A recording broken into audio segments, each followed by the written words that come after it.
Hello everyone and welcome back to the channel. It was an interesting, if slightly predictable, week at the Dauphine, so let's take a look at my conclusions now.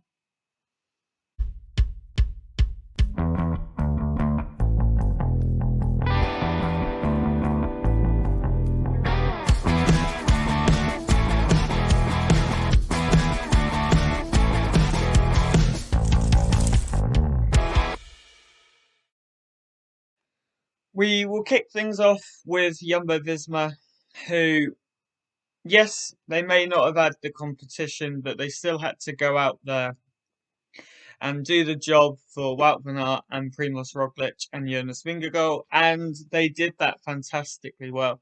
Supported by Chris Harper, Tish Bernard, Christophe Laporte, and Steven Kruijswijk, they, as expected, destroyed the competition. They took three stages: Van Aert on stage 1 and stage 5, and Vingegaard on stage 8. And they took the green jersey with Wout van Aert, and Primoz Roglic took the yellow jersey, and Vingegaard was second in what was, I suppose, the perfect dry run ahead of the Tour de France. Conclusion number two is that it was a fantastic week for two of the smaller French teams. Total Energies and B&B Hotels came into the race looking to get into the breakaways, get into the mix for stage wins and the King of the Mountains jersey. And that is exactly what they did. Total Energies won stage 2 and stage 6. They did, with Alexis Villamos on day 2 and Valentin Ferron on day 6. They had a day in yellow, and you couldn't ask for more for that. They wouldn't have expected that. It's a great result. And B&B are looking to try and prove why they got entry to the Tour de France, and they did that by dominating the King of the Mountains jersey by, well, I think it was about 50 points in the end. If B&B and Total ride like that, then their entry into the Tour de France was justified. Pierre Rolland, can he do that at the Tour if, say, a Romain Bardet goes for the King of the Mountains jersey? But either way, a fantastic week for Total and B&B. Over the years, the Ineos Grenadiers have come into this race and used it as the big dry run before the Tour de France. This year, their leaders have headed to Switzerland, so it was up to Theo Gegenhardt, Filippo Ganna, and Ethan Hayter to bring about the results for them. And for me, they did pretty well. Hayter was, as expected, one of the strongest sprinters behind Wout van Aert. He climbed really well to finish 15th on GC. Ganna won the TT, as everyone kind of comes to expect. And Theo Gegenhardt showed some life and showed something to suggest that maybe he's coming into some decent climbing form, which is fantastic to see. 8th on GC, top GC result, kind of where I expected Theo. So in the end, a decent week for the Ineos Grenadiers. While Ineos and Jumbo had good weeks, I think Bahrain, Victorious, and UAE had poor weeks in terms of GC and their organisation. Bahrain, Jack Hagan, Damiano Caruso would have expected to be fighting for the podium.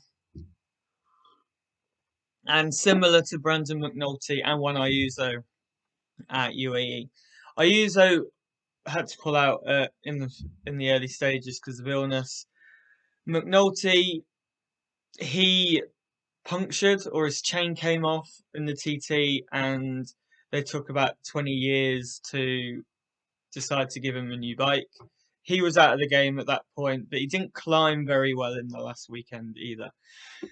Neither did Haig and Caruso.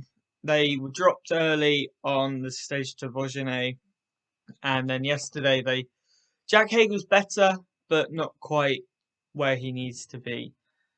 For teams that are going for the podium at the Tour de France in Bahrain, and McNulty being Pogacar's biggest climbing support, it was a pretty poor week for both.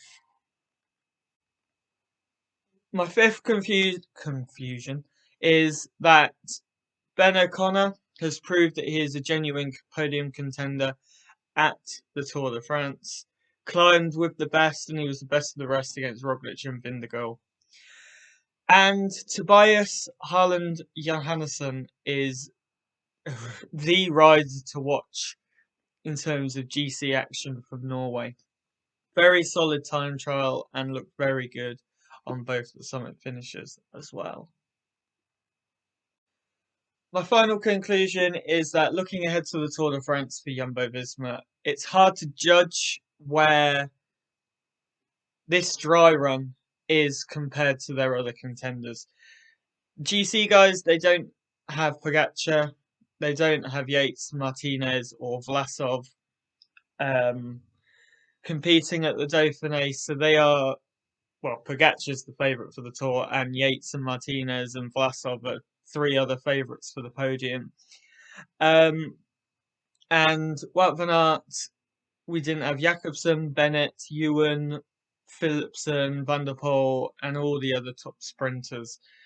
So it is a bit hard to judge. One thing is for sure, though, is Wout van Aert isn't climbing very well. So how much help will he be in the mountains if Ineos go aggressive? But also, on that final climb to Plateau de Salaison, Roglic was suffering, and Vingegaard could have gone a heck of a lot quicker. Will there be a potential leadership battle in the Alps between Vingegaard and Roglic? Thank you for watching my conclusions of the Dauphiné. Join me later on this week for the conclusions of the Tour de Suisse, and coming up soon will be my preview for the Tour de France.